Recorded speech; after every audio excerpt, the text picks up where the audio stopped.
नमस्कार। शादी के लिए 30 दिन का कानूनी नोटिस जरूरी नहीं, हाई कोर्ट का अहम फैसला। विशेष विवाह अधिनियम, इलाहाबाद हाई कोर्ट की लखनऊ पीठ का अहम फैसला। कहा, जोड़े के लिए वैकल्पिक हो नोटिस। समाचार विस्तार से।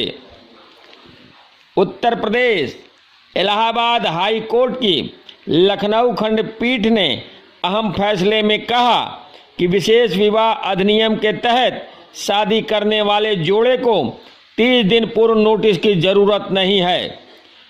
यह नोटिस वैकल्पिक होना चाहिए।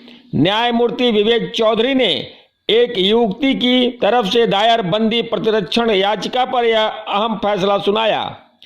परिवार की मर्जी के खिलाफ युवती ने धर्मांतरण व नाम बदलकर हिंदू रीति रिवाज से शादी की थी।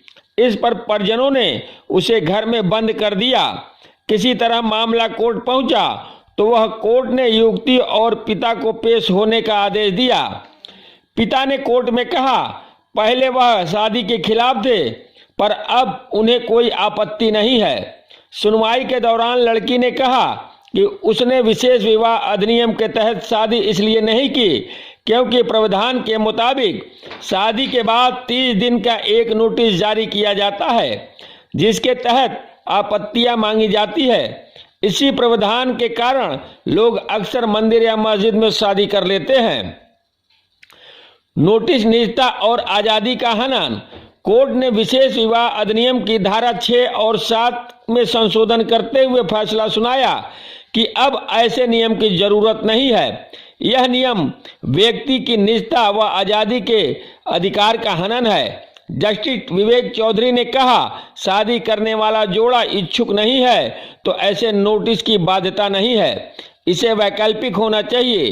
कोर्ट ने आदेश लागू करने के लिए इसकी प्रति मुख्य सचिव को भेजने के निर्देश भी दिए हैं।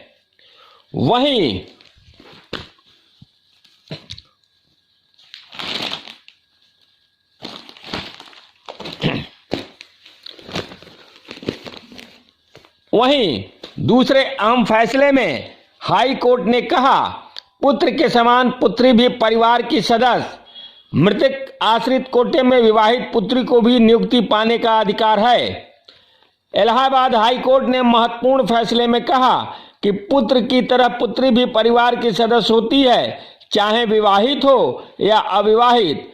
कोर्ट ने कहा कि जब हाई कोर्ट ने मृतक आश्रित सेवा नियमावली के तहत अविवाहित शब्द को लड़का लड़की के आधार पर भेद करने वाला मानते हुए असंवैधानिक घोषित कर दिया है तो पुत्री के आधार पर आश्रित की नियुक्ति पर विचार किया जाना चाहिए।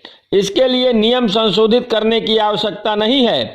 कोर्ट ने बीएसए प्रयागराज के याची के विवाहित होने के आधार पर मृतक आश्रित के रूप में नियुक्ति देने से इनकार करने के आदेश को रद्द कर दिया है और 2 माह में निर्णय लेने का निर्देश दिया है।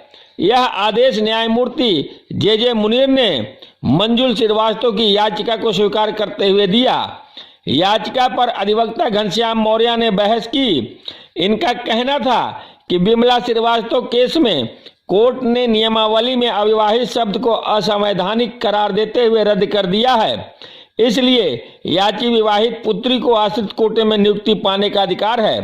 बीएसए ने कोर्ट के फैसले के विपरीत आदेश दिया है जो अवैध है। सरकार की तरफ से कहा गया कि शब्द अवैधानिक है किंतु नियम सरकार ने अभी बदला नहीं है, इसलिए विवाहित पुत्री को नियुक्ति पाने का अधिकार है। आपको बता दें मामला क्या था। याची का कहना था कि उसकी मां प्राइमरी स्कूल चाका में प्रधान अध्यापिका थी। सेवा काल में हृदय गति रुक जाने से मौत हो गई। उसके पिता बेरोजगार हैं। मां की मौत के बाद जीवन यापन का संकट उत्पन्न हो गया। उनकी 3 बेटियां हैं, सबकी शादी हो चुकी है। याची ने आश्रित कोटे में नियुक्ति की मांग की जिसे अस्वीकार कर दिया गया। कोर्ट ने कहा कि अविवाहित शब्द को असंवैधानिक करार देने के बाद नियमावली में पुत्री शब्द बचा है जो बीएसए विवाहित पुत्री को नियम न बदलने जाने के आधार पर नियुक्ति देने से इनकार नहीं कर सकते हैं। शब्द हटने से नियम बदलने की जरूरत नहीं है।